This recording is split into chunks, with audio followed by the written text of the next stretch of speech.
What's up, guys? This is Alejandro from Playing with Fire, and in this video we're going to do something a little bit different by popular request. So in the past, you've seen me break down my Academy Award-winning text game, showing you guys how to text girls that you meet, in real life, how to text girls that you meet on the internets, all that good shit. And if you haven't seen those videos, I highly recommend you check them out. We'll post the links below.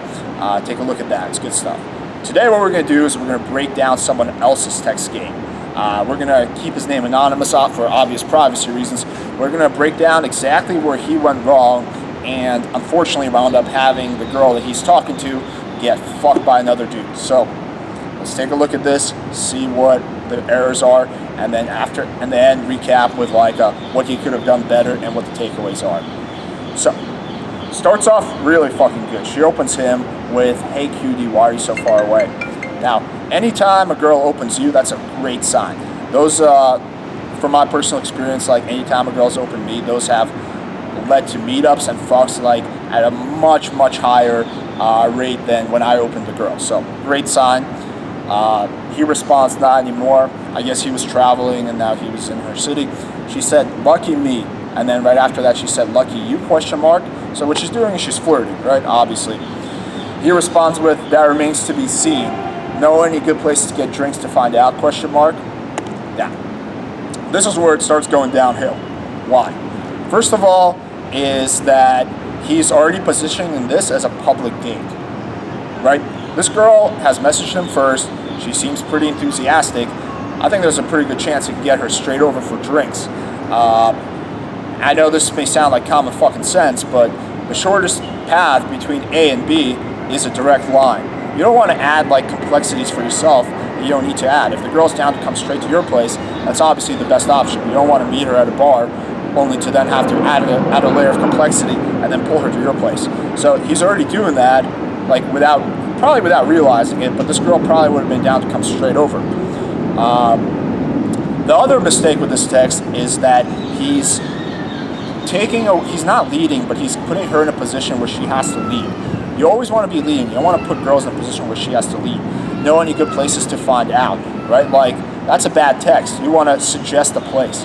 I understand he's new to the city, but it's called Google Maps. You type in bar, find one that's close to you, find one that has good reviews, and then bam, "Hey, let's meet at this place." I mean, it's a little too early to be naming bars, but that's how I would proceed. I wouldn't ask her if she knows any good bars, because what's she going to do? She's going to pick a bar that's walking distance from her house, and then now you have to pull, blah, blah, blah. It's always easier to pull to your place than her place.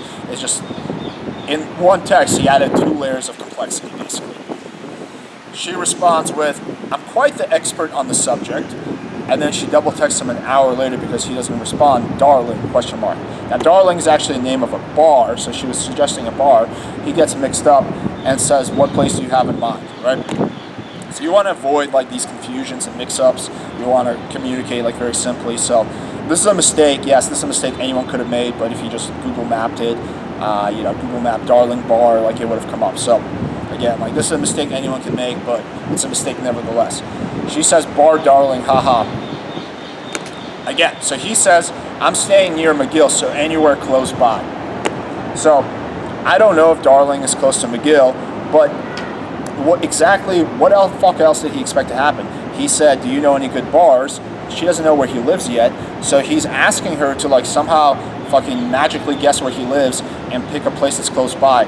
When you're getting into you're suggesting a place, girl suggesting a different place, it's called a negative compliance frame, and you don't want that. You want things to be going smoothly. You suggest a place, the girl responds. You suggest a time, the girl responds positively. You want just the ladder to be going yes, yes, yes, not you're going back and forth, naming different places, right? So she says, "Oh, so you're saying you're smart and cute, ? Darling is the place." So this is the third time she's had to literally reiterate that Darling is the name of a bar. And what she's doing is she's still on board. She's flirting with him now. What she's basically getting at is because McGill is a a good school, haha, you must be smart, and she's saying that it's already implied that you're cute. So this girl's interested. He responds with, "Let's do it. Meet there at 10 ? Now, she threw him a big flirty line. You want to flirt back when a girl throws you shit. Doesn't mean you can't keep pushing logistics. But if you show a constant inability to flirt or banter, the girl's going to think you're socially awkward and you'll be more hesitant to go on a date with you. So how I would have responded would have been like, yes, I guess it's her lucky night, winky face, right? Like, bam, like fucking flirting back. She's throwing something at you, throw it back, get a good dialogue going. He completely ignores that and says, let's do it, meet there at 10. Now that's a bit confusing because meet there at 10 when? 10 a.m., 10 p.m. tonight, a week from now, like what the fuck? And she says, tonight, question mark? He says, tomorrow. Right? Now this is where he really fucked up. Why? This girl has been what we call a hot lead. She showed a lot of interest. She double texted him. She opened him first. She wants to get fucked tonight. Let's just put it that way. And by delaying until tomorrow, what you're doing is you're creating a very high likelihood is that she's gonna be like, okay. She's gonna agree in the moment. She's gonna be like, sure, let's meet there tomorrow. And she's gonna keep searching Tinder for that one guy who can actually pick up on social cues and fucks her that night. And then you're just playing the luck game. Is she going to be as horny the next night? Usually, probably not. So she says, what are you doing in Montreal? Can't wait, smiley face. So she agrees in the moment, but now she's going to very likely go back on Tinder and try to search for a guy that can meet up with her that night. He says, spending some time with my mom, always a great fucking text, and then says, are you from here, question mark. She says, I'm from Toronto, but I go to McGill. And then she says, "Oh." Right. So again, like you don't want to say like you can be funny, be like surprising my mom for the best fucking Mother's Day ever, but you don't want to be like I'm with my mom. Like it just sounds kind of like you're a kid. Then he texts her the next day, "Hey, it's blah blah blah from the thing." She says, "Hey, how are you?" He says, "Good. How about you?" Now so far he's been able to show zero ability to flirt or like even being witty in any sense. So I would have responded to that because they had a date set for that night. Good, comma, just finished a killer workout looking nice and jacked for a date. That might like shows a little personality, shows a little humor. That might, even though she got fucked the night before, she might be, be like, all right, like that might kind of push her over the fence. I'll go and meet this guy, I told him. But she says, pretty good. I'm actually really behind on studying for a midterm this week, so I'm going to have to reschedule. Is that cool, question mark. So she obviously knew about the midterm, and I want to point out that what we're doing in this video, we're absolutely not blaming the girl. She did what anyone else would have done in her position. It's like someone who wants to buy a product they've been thinking about. Now they're like, yeah, I really want to get this iPhone. I really want to get this iPhone. I really want to get this iPhone. They go to the Apple store and they're like, yeah, I want to get the iPhone 10. And then the Apple store is like, yeah, why don't you think about it and come back tomorrow? The person's just going to go to the next Apple store and buy the goddamn iPhone. So it's like, it's a hot lead. You have to treat it like, okay, I'm going to get the clothes that night. So it's not the girl's fault. She did what, any person would have done in her situation. She was horny. She wanted to get fucked. This guy was not going to fuck her that night. I'll point out how you don't want to be in that position where where a girl gives you a layup and you take that layup and you fucking throw it in the pool. So he says, no worries, I'm leaving Montreal afternoon on the 16th. When is your midterm? She says the 16th, LOL. And bam. So this goes from her opening him, double texting, really wanting to. Very few girls will be like, hey, I really want to fuck that night, especially if you don't create that kind of safe environment which she feels comfortable talking about it. But she's really hinting at the fact that she wants to meet up that night, which means she wants to get fucked that night. He unfortunately completely drops the ball on that, and so she winds up meeting another dude. So what are the lessons here? Well, the first one, which is the one I keep harping on, when a girl throws you a big layup on that, don't try to fucking set it for like 3 days from now or tomorrow or something like that. That's a hot lead. You want to close it that night.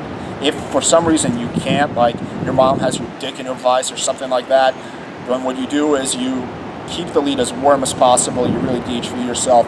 You probably at that point like really just keep the lead as warm as possible so that to try to minimize the risk of her going with another guy where she thinks you're such a good option that she's willing to wait until the next day. That's really the only thing you can do in that situation where you physically can't meet up that night. Although I doubt that was actually the case.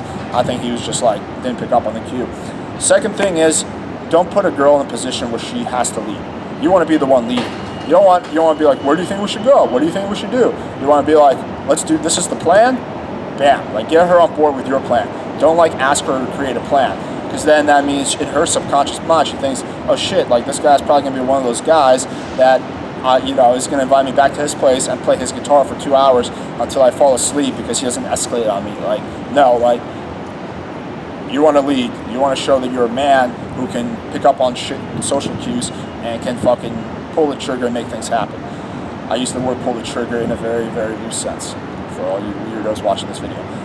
3, the third thing is just flirt back. Like, the girl, there's a few lines in there where she was like saying like, oh, so you're smart and cute. Like, flirt back. Be like, give her something. Like, if you consistently fail to flirt, she's just going to think you're socially awkward and not meet up with you. So I hope this painful breakdown of this guy's text game helps you guys understand, where you might be dropping the ball yourself. If you guys enjoyed this kind of video, make sure you hit the like button, make sure you comment. Let me know in the comments exactly if you want to see more of these breakdowns. And if you wanted me to break down your text game at some point in the near future, comment in the comments below, and we'll find a way to make it happen. Alright guys, thank you for watching. Hit the subscribe button, hit the like button, hit every button known to man. Ciao.